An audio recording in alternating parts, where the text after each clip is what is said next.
Sumpa ng Sirena, paghihiganti mula sa kailaliman. Sa isang liblib na baryo sa baybay ng Quezon, may isang alamat na halos hindi na binibigkas ng matatanda, isang sumpa na may kaugnayan sa dagat. Ang sinumang magbigay ng kawalang-galang sa karagatan ay hindi makakataka sa paghihiganti ng sirena.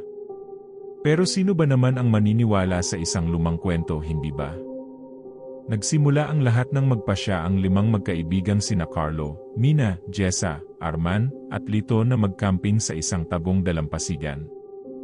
Ayon sa mga lokal, hindi dapat magpagabi roon, lalo na sa kabilugan ng buwan.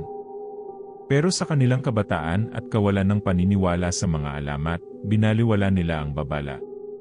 Habang nagkakasiyahan sa tabi ng bonfire, biglang may narinig silang malamyos na awit mula sa dagat, isang boses na malamig ngunit nakakabighani. Ang ganda ng boses para siyang anghel, bulong ni Mina, habang ang mga matay tila napapalalim sa dilim ng karagatan. Ngunit hindi iyon boses ng anghel.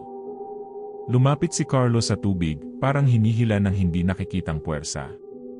Pilit siyang pinipigilan ni Jessa, pero parang wala itong naririnig. Pagdampi ng tubig sa kanyang mga paa, biglang nanigas ang kanyang katawan.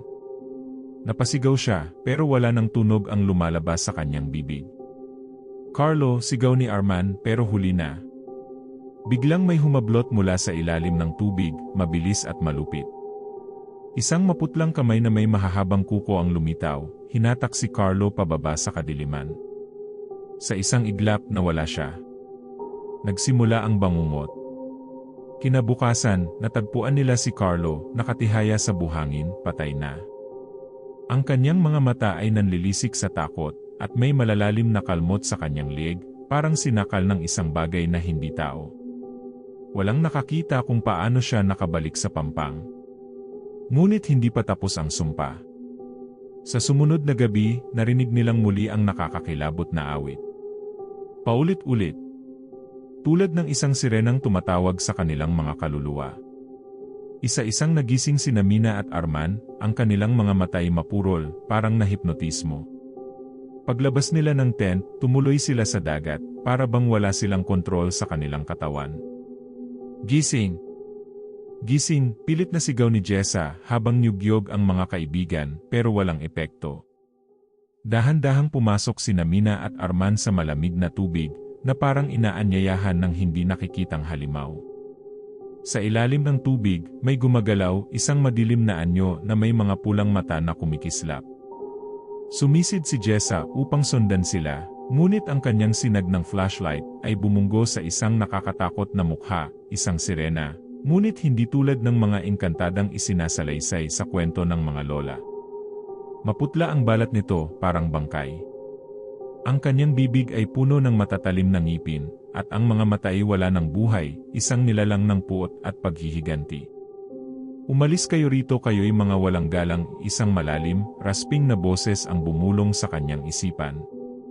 Nang makabalik sa pampang si Jessa, wala na sina Mina at Arman.